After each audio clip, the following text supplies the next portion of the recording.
Certo. Então, quem sou eu para começar, já que meu vídeo não está aparecendo, deixei uma foto. Meu nome é Lorena, eu fiz o mestrado no PES de Letras de 2020 a 2021, foi o ano da minha conclusão. A minha linha foi Estudos Teóricos e Críticos em Literatura, e a minha pesquisa teve como título A Realidade Mágica do Arquipélago de Maiaú, um estudo de narrativas orais, em que eu analisei narrativas de moradores antigos de algumas dessas praias do arquipélago de Maiaú, que pertence ao município de Cururupu, minha cidade natal, e comparei ao gênero literário realismo mágico, apontando as semelhanças desse gênero literário nessas narrativas orais. Um dos resultados já posteriores a essa pesquisa é pensar nos termos, nas nomenclaturas para o gênero realismo mágico, que se encontra até agora entre 3 termos gerais, que é o realismo mágico, o realismo maravilhoso e o realismo fantástico. E especificamente para esta apresentação, eu vou escolher falar do Pedro Páramo. Primeiro discutir alguns dos conceitos que podem ser similares ou divergentes para cada um desses 3 termos. E, enfim, pensar no filme e também na obra Pedro Páramo, que foi um último filme produzido agora pela Netflix, lançado em setembro do corrente ano, 2024. Primeiramente, falar do realismo mágico, que é um termo mais popular, que se encontra em pesquisas rápidas na internet, é o termo que mais se relaciona ao gênero. Primeiramente porque ele aparece como um termo mais antigo, Ele surge no título do livro Realismo Mágico, Pós-expressionismo, do alemão Franz Hoff, crítico de arte, em 1925. E nesse contexto, ele se refere a uma pintura que utiliza elementos comuns do cotidiano, mas ambientados no inefável mundo dos sonhos.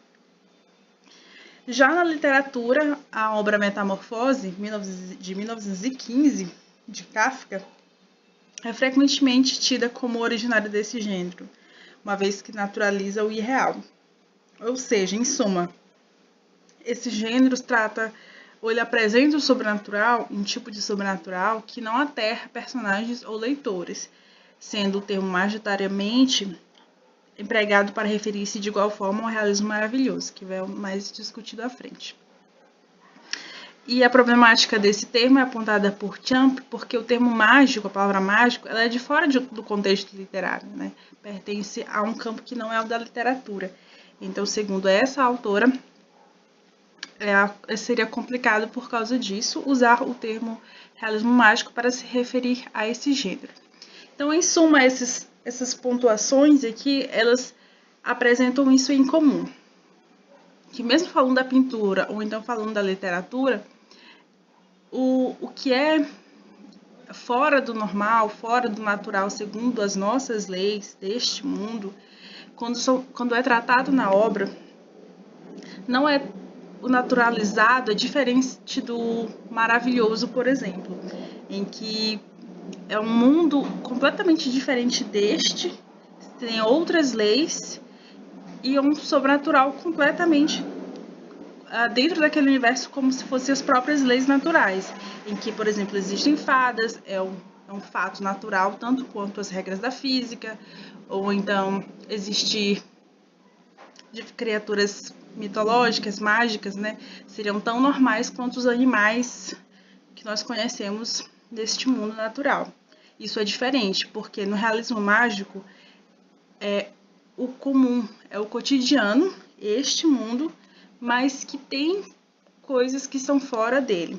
Por exemplo, no caso da metamorfose, que é esse exemplo.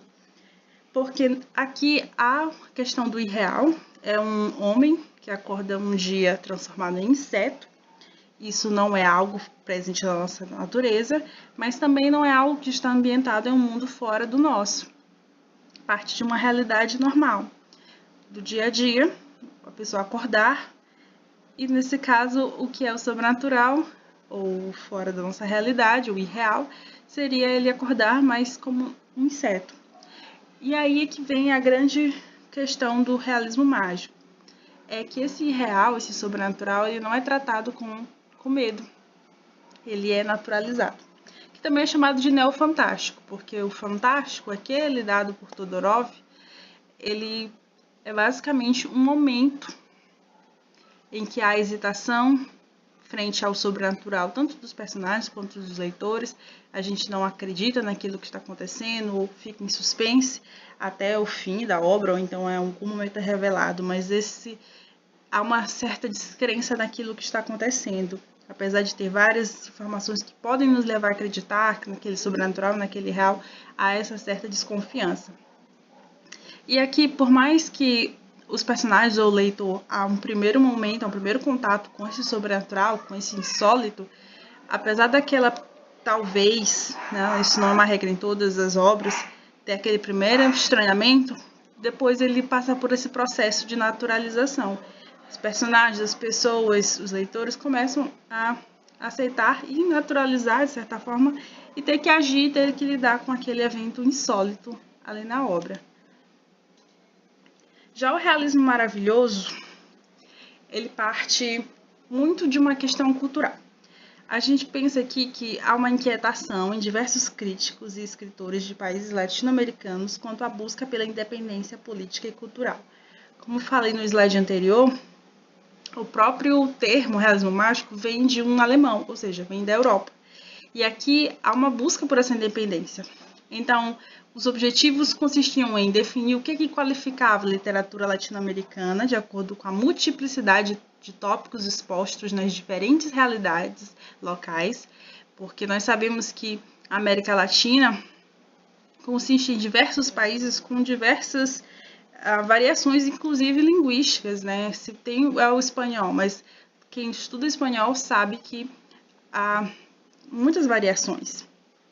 Então, todas as realidades diferentes, elas buscam ser expostas, e aqui a literatura é um meio para essa exposição. Então, também o objetivo é uma autodescoberta não só de si enquanto povo, como também das paisagens e das culturas singulares, né? Da língua, como havia falado, e também do que cada país que compõe essa América Latina tem de singular.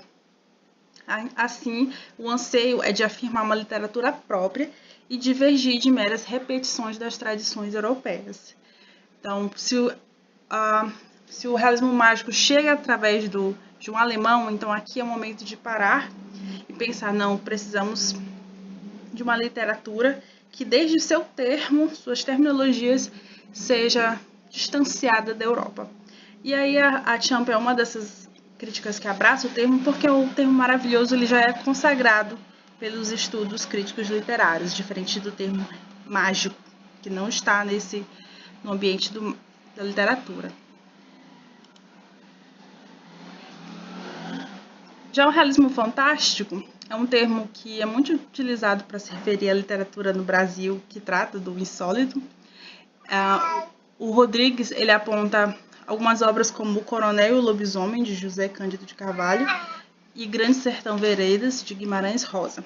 Segundo esse autor, essas obras carecem de uma nova classificação, pois elas apresentariam aspectos essenciais do realismo mágico, sendo estes culturas autóctones da América, negação dos modelos literários da Europa e a inscrição do maravilhoso de modo naturalizado. Então, há uma questão insólita, algo que faz parte do irreal, do sobrenatural, mas que durante o processo ali na narrativa, ela é naturalizada, tanto pelos personagens quanto pelo leitor, que pode ter um primeiro estranhamento, mas depois vai se habituando.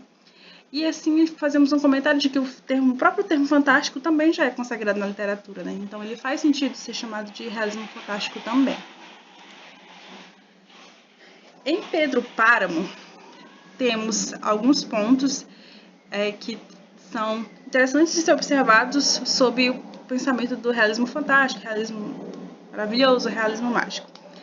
A questão da tendência de muitos personagens, e nota-se que essa obra ela é anterior aos 100 anos de solidão, que é lançada em 1967, que é um dos livros mais famosos e dados como representativos do realismo mágico.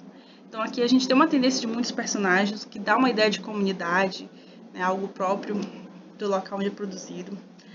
Nós temos a opressão e abusos do Pedro Páramo, e o seu poder acima da lei, as violências que ele usa. Então isso é uma parte de mostrar a realidade. Existe a realidade, que não é encontrada somente no México, né, no contexto aqui da obra, mas em diversas partes do mundo, da questão de um homem que abusa do seu poder e da violência para conseguir ser mais poderoso, ter mais riquezas. Então é uma questão da realidade.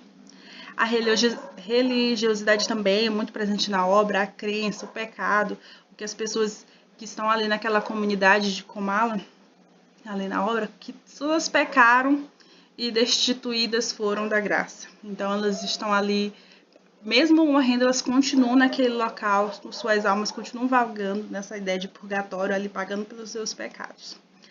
Então, como aqueles mortos estão ali, eles acabam também interagindo com os vivos. Não só no personagem principal, quando ele chega vivo e interage com outras pessoas que já morreram, mas os próprios, antes de quando a cidade tinha pessoas vivas, também já existiam alguns mortos que apareciam.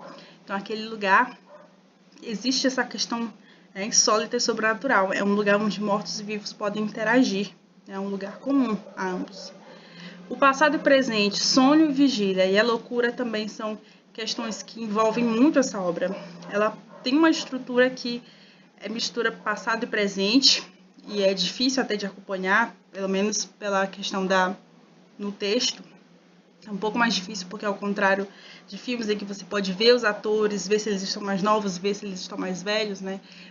Quando tem uma mudança de personagem também, se ele está sonhando ou não, é um pouco mais perceptível quando se trata no filme, mas na obra deixa essa sensação confusa, o que só converge mais ainda para a questão do insólito, da questão sobrenatural, do diferente da nossa realidade, não está somente na narrativa, mas no próprio texto. Então é um texto que ele foge de um padrão cronológico, de tempo cronológico, que vai nos causar também estranhamento já desde a própria narrativa, desde a própria narração. E um ponto muito interessante dessa obra é a miséria que perdura. Então, mesmo as pessoas que sofreram em vida por causa dos abusos e da violência e da opressão do Pedro Páramo, continuam a sofrer naquele lugar, dessa vez pelos seus próprios pecados.